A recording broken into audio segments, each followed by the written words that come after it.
Hello दोस्तों, सभी को गुड मॉर्निंग। और आप बहुत दिनों के बाद, दीपावली छुट्टियों के बाद आप सभी स्कूल जा रहे हो, तो सभी थके आ रहे होंगे। सबने बहुत खुशी मनाई है, बहुत मिठाइयाँ खाई हैं। तो उसके बाद कुछ देख लेते हैं अपने विषय और अपने जो जितने भी विषय आपके हैं, चाहे वो फिजिक्स हो, केमिस्ट्री हो, मैथ हो, इंग्लिश हो, सभी को देखो है और बहुत ज़्यादा उन पर मेहनत करें।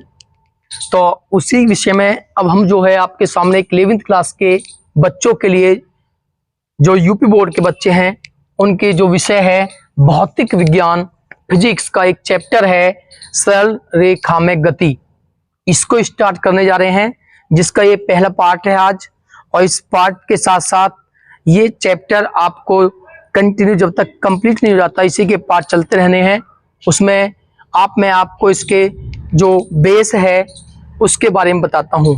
आपने 9th क्लास में भी इस चैप्टर को देखा था, तो आपने सबसे पहले आपने देखा था है सरल रेखा में गति। सरल रेखा में गति का अर्थ क्या होता है? हम सभी चलते हैं, सड़क पर चलते हैं, तो हम जो सभी गति करते हैं वो सरल रेखा में गति करते हैं।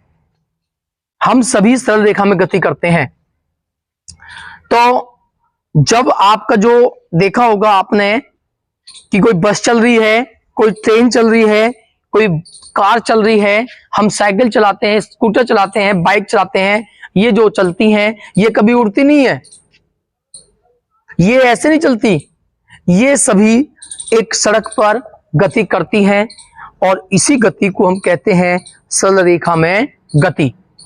तो इसमें आपके कुछ पॉइंट्स हैं, कुछ ऐसी राशियां हैं जो आप पीछे पढ़ के भी आए हो, तो उसमें आपने सबसे पहले याद रखना है कि वो होते क्या हैं। आपने पढ़ा होगा कि अगर मैं यहां से स्टार्ट होता हूं ए पॉइंट से और यहां से चलता हुआ मैं एक पॉइंट पर आता हूं बी पर, तो आप देखते हो कि मैंने मान लिया मैंने 3 मीटर डिस्टेंस कवर की। उसके बाद में बी से आपका जाता हूं पॉइंट सी पर, और सी पर जाने पर मैंने 2 मीटर डिस्टेंस कवर की। उसके बाद में मैं आता हूं डी पॉइंट पर, तो मैंने 4 मीटर डिस्टेंस कवर की। उसके बाद में पॉइंट पाते हैं हम ई, और ई तक जाने में मैंने दोबारा 2 मीटर डिस्टेंस कवर की। तो अगर हम ये कहते हैं कि उसमें ए सु और ई तक जाने में कुल कितनी दूरी चली, तो दूरी क्या होगी?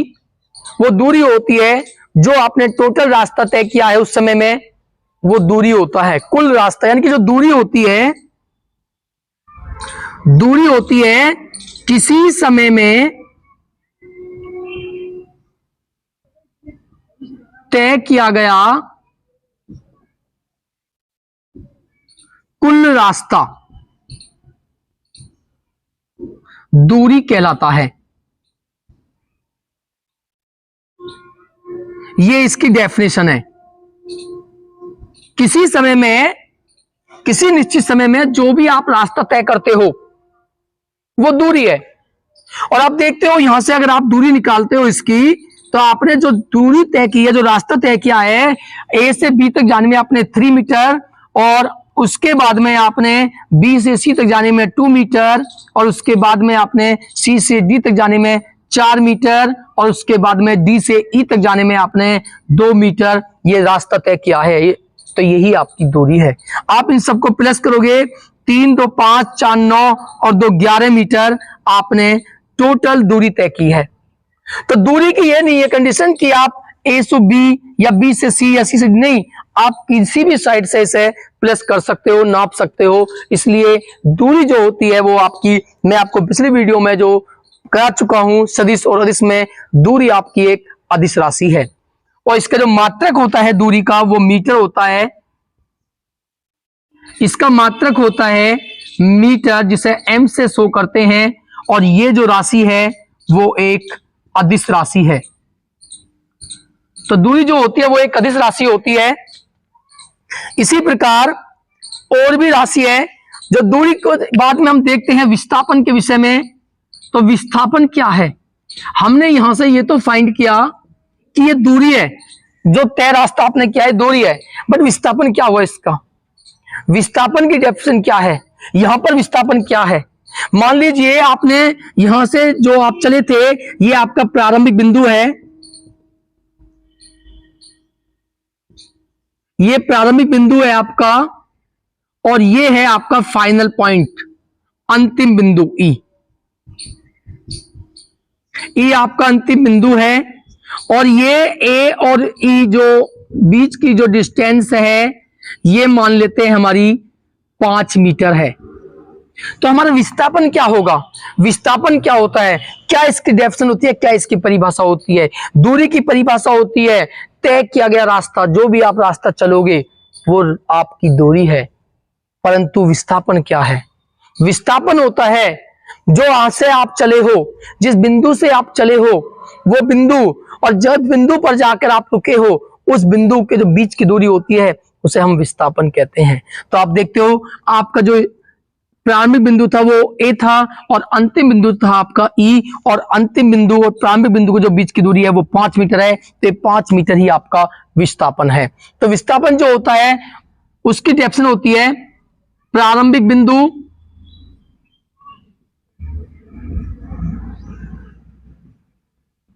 व अंतिम बिंदु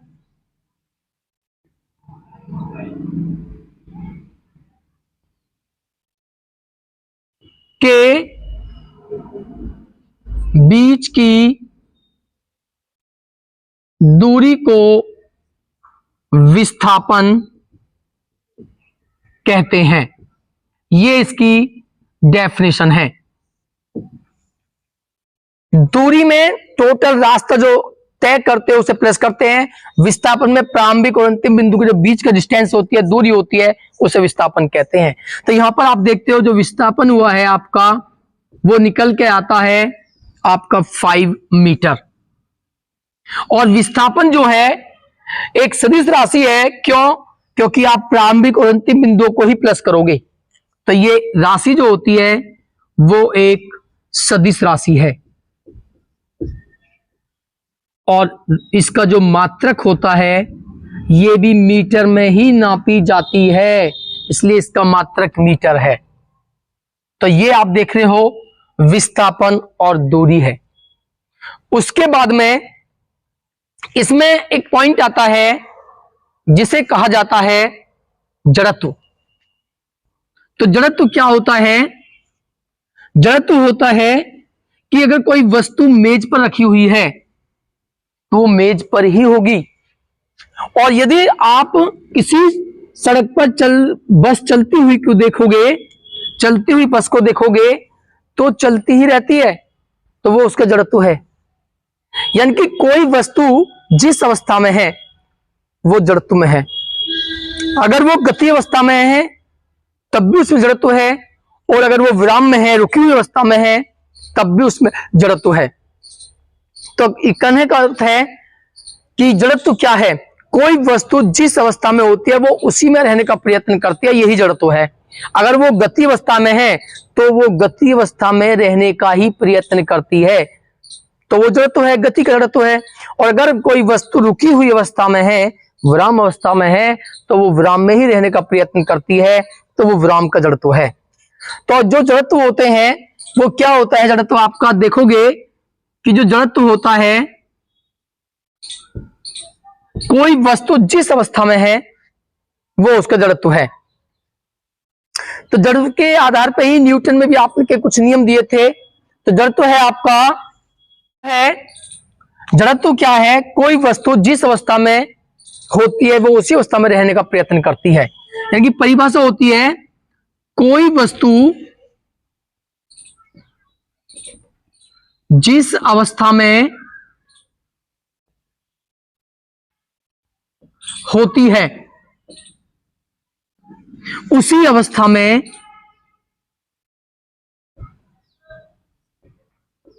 रहने का प्रयत्न करती है।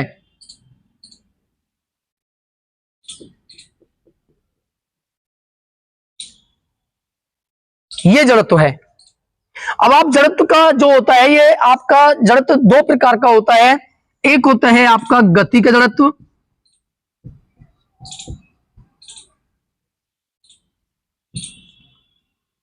एक होता है आपका गति का जड़त्व और एक होता है आपका विराम का जड़त्व।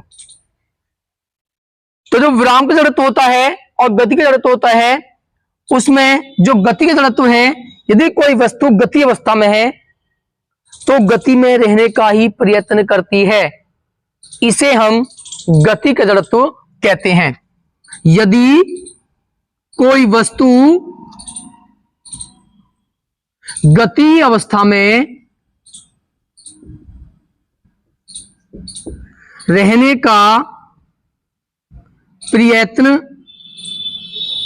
करती है तो उसे कहते हैं हम गति का जड़त्व। जैसे कि सड़क पर चलती हुई बस, सड़क पर चलती हुई बस, ये गति का जड़त्व है। आपने गति के जड़त्व के विषय में पढ़ा होगा, काफी उदाहरण है इसके विषय में, मैं आपको बताता हूं, आपको याद रखना है। आपको मैं धीरे धीरे बोलता हूं तो आप उसे लिख भी सकते हो कि जैसे कि आप देखते हो कि आप किसी बस में हो और वो बस की सीट पर आप बैठे हो, बस कंटिन्यू चल रही है और बस अचानक रुकेगी तो आप क्या देखते हो कि आप जो है आगे की ओर गिरते हो। ये गति के जड़त्व के कारण ही है।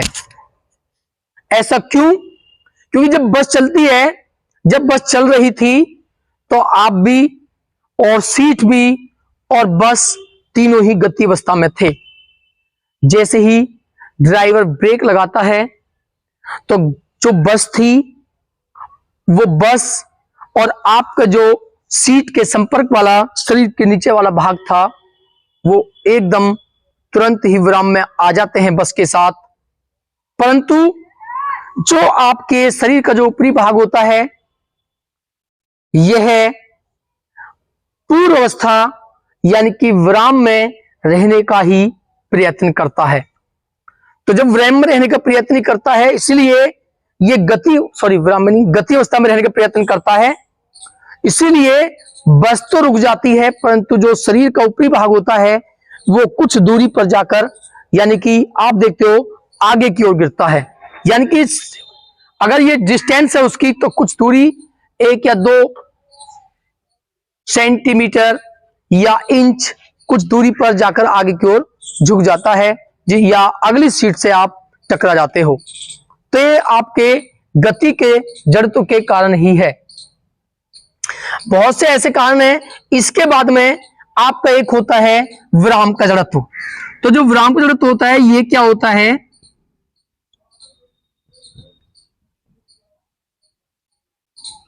विराम का जड़त्व होता है यदि कोई वस्तु रुकी हुई है तो रुकी हुई अवस्था में ही रहेगी।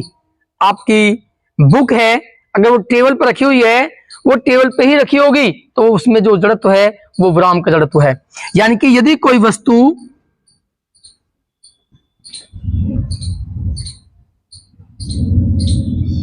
विराम अवस्था में है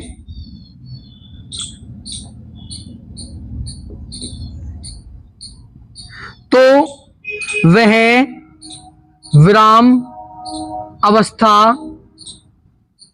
में ही रहेगी।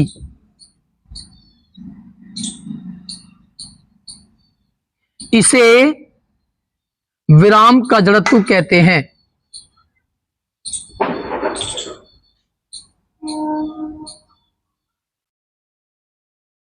उदाहरण के लिए मैं बताता हूं आपको, मेज पर रखी किताब में जो जड़त्व है वो विराम का जड़त्व है। इसका एग्जांपल मैं आपको देता हूं कि जब बस रुकी हुई अवस्था में होती है और आप सीट पर बैठे हुए हो और ड्राइवर एकदम अचानक बस को चलाता है तो आप देखते हो कि आप पीछे की ओर गिरते हो, क्योंकि प्रारंभ में बस भी, आप भी और जिस सीट पर आप बैठे हुए हो वो सीट भी तीनों विराम अवस्था में होते हैं।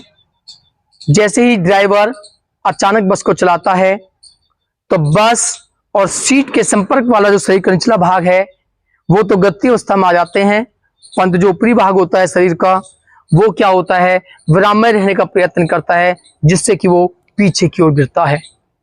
इसी प्रकार आप देखते हो, यदि कोई कंबल है, कोई रजाई है, उसमें धूल भरी हुई है, उसे आप डंडे से जब पीटते हो तो जो धूल के कण होते हैं वो उस रजाई, उस कंबल से अलग हो जाते हैं, क्योंकि प्रारंभ में जो रजाई, जो कंबल है और धूल जो उसके अंदर लगी हुई है वो सभी विराम अवस्था में होते हैं। जब आप उसमें डंडे से पीटते हो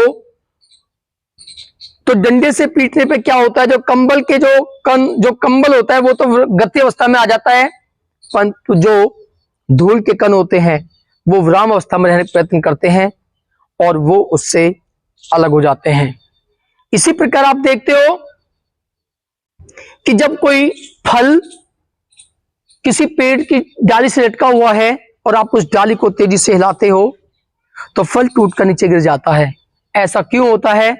क्योंकि जब आप डाली को हिलाते हो उससे पहले आपका जो फल है और डाली दोनों विराम अवस्था में होते हैं, लेकिन जब आप उसको हिलाते हो तो हिलाने से क्या होता है कि डाली गति अवस्था में आ जाती है, जबकि फल विराम में रहने का प्रयत्न करता है और वो अपनी स्थिति बनाए रखता है। डाली जब आप हिलाते हो तो डाली हिलाने से क्या होता है, फल लटका हुआ है, डाली गति में आई, फल उसी स्टेज में होता है और जैसे डाली इधर को होती है तो फल जो है उस डाली से अलग हो जाता है और नीचे गिर जाता है। ऐसे बहुत से उदाहरण हैं। तो आप देखोगे कि ये मैंने आज आपको जो इसके थोड़ा बेस था, आपका दूरी थी, विस्थापन थी और जड़त्व था, इसके बारे में मैंने आपको बताया है।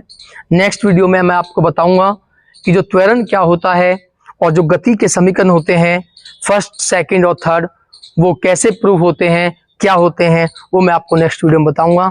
आप तब तक इन्हें थोड़ा सा याद करें और मिलते हैं फिर नेक्स्ट वीडियो में। और ज़्यादा से ज़्यादा इस वीडियो को लाइक करें, सब्सक्राइब करें और कमेंट करें। तो देखते हैं नेक्स्ट पार्ट में।